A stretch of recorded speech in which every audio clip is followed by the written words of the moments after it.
I got this turntable for $20 at the thrift store, and you're probably wondering why. Because it's almost entirely made of plastic, including the platter and the tone arm. And even though Gemini is a brand known for DJ equipment and it came with a felt slip mat, it's obvious that this flimsy little thing is totally unsuitable for DJ use, especially since it came with the same red ceramic cartridge as a Crosley or Victrola. But have you ever seen a turntable do this? I don't think it's meant to do that because usually turntables have stoppers to prevent you from turning the tone arm too far, because obviously if you keep swinging this thing around, eventually you could break the wires going to the tone arm. Despite how cheap it is, there are some good things about this turntable.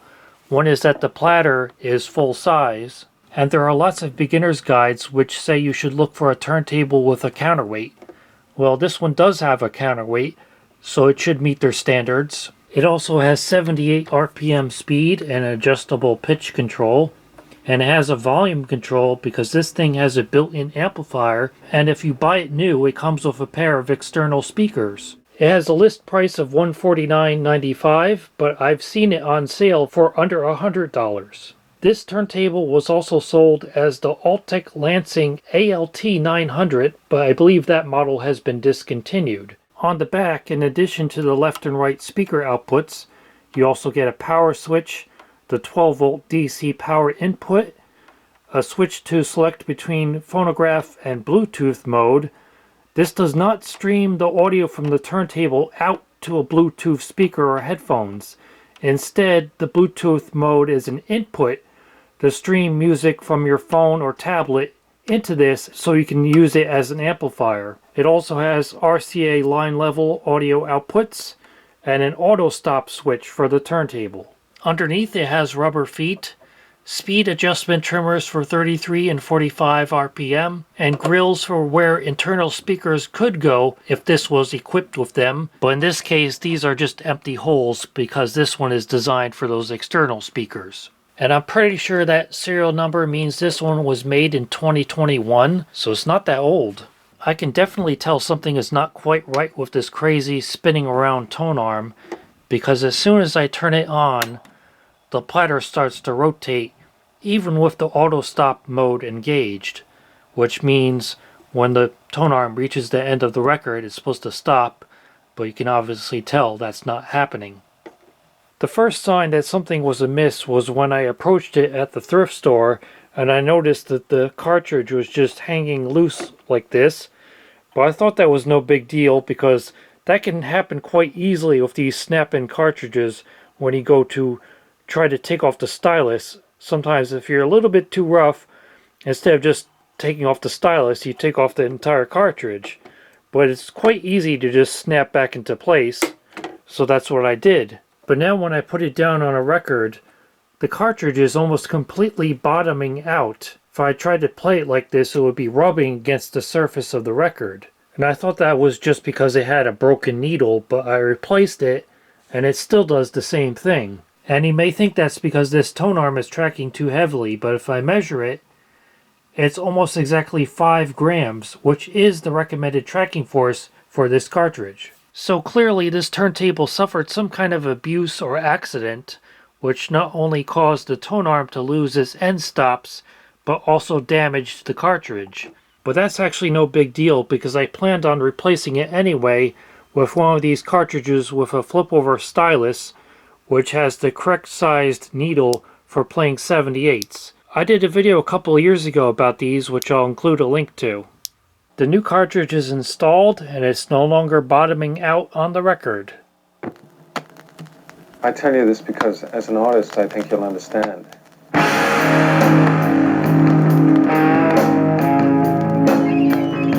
Now here's something fun. What do you think will happen if we do something we're not allowed to do on any other record player, and that is put the tone arm back here when the record is spinning? Think about that for a moment, and then let me know if your guess was right or wrong.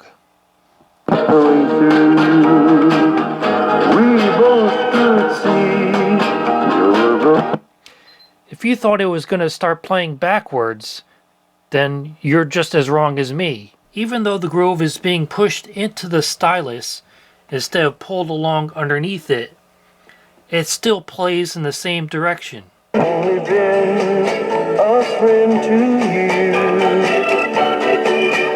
But because you can see the tracking angle of the stylus is so far off, it doesn't play nearly as well as it does going in the correct direction.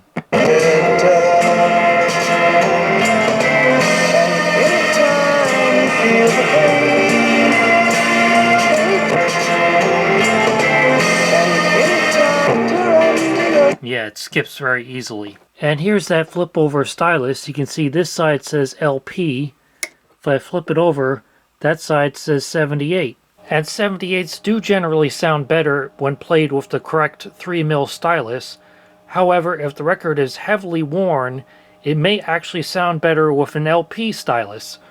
This one I'll try playing first with the 78 RPM stylus.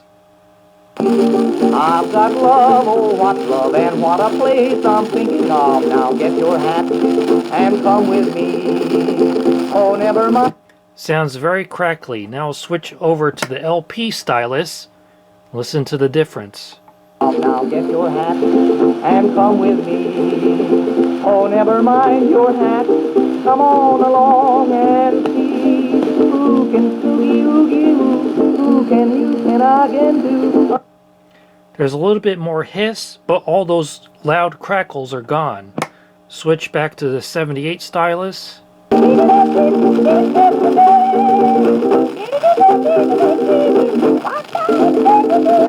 Still lots of crackles. LP stylus.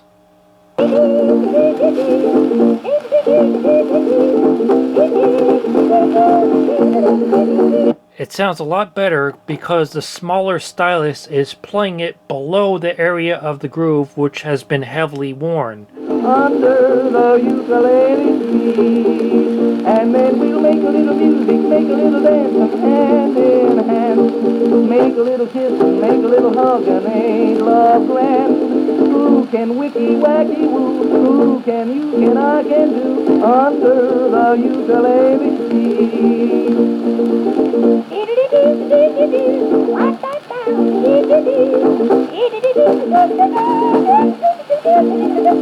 In case you're wondering, this record is Under the Ukulele Tree by Johnny Marvin, the Ukulele Ace. It was recorded on March 10th, 1926. But I have bigger plans than just using this to play 78s. Literally, I noticed the rather generous distance between the pivot of the tone arm and the edge of the platter, and I wondered if it could be made to play one of these things. A 16-inch radio transcription disc. And the answer is almost.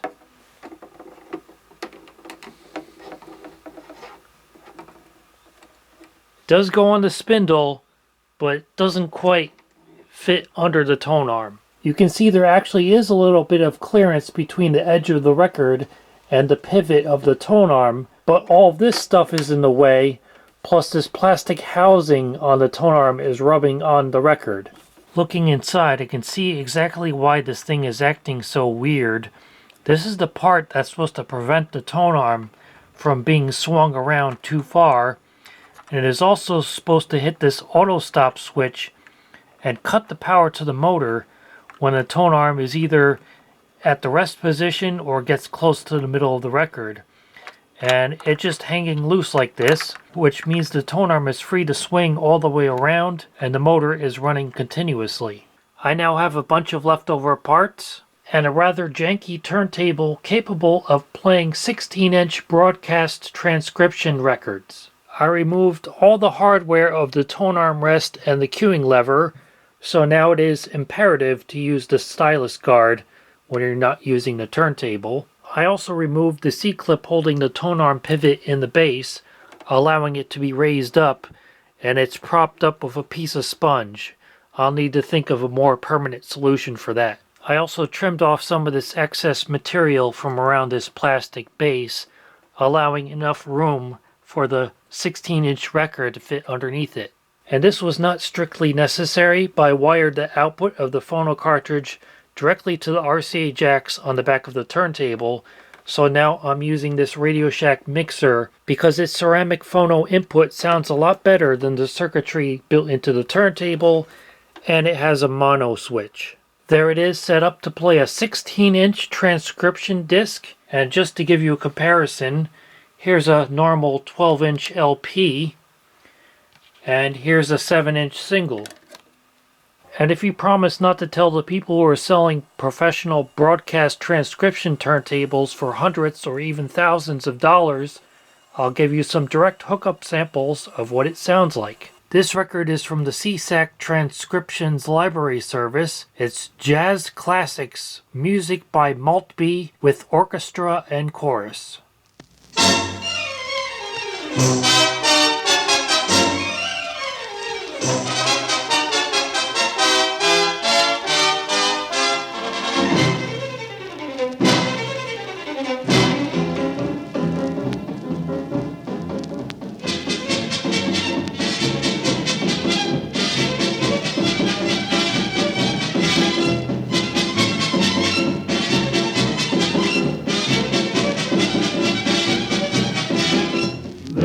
Music in the murmur of a rippling woodland stream, gentle music softly play.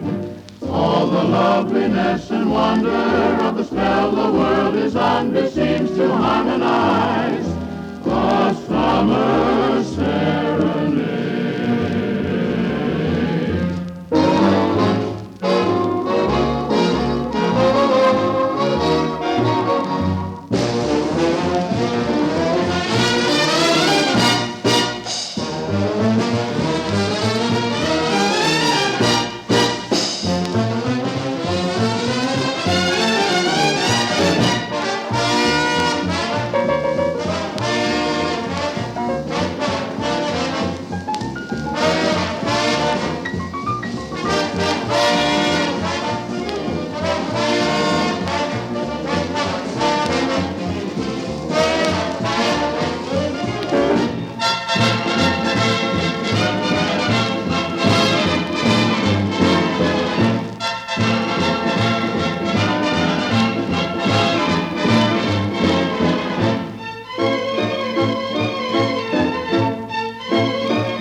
So that's how you can take a cheap turntable that's available new today and modify it to not only play 78s with the correct size stylus, but also 16-inch broadcast transcription records.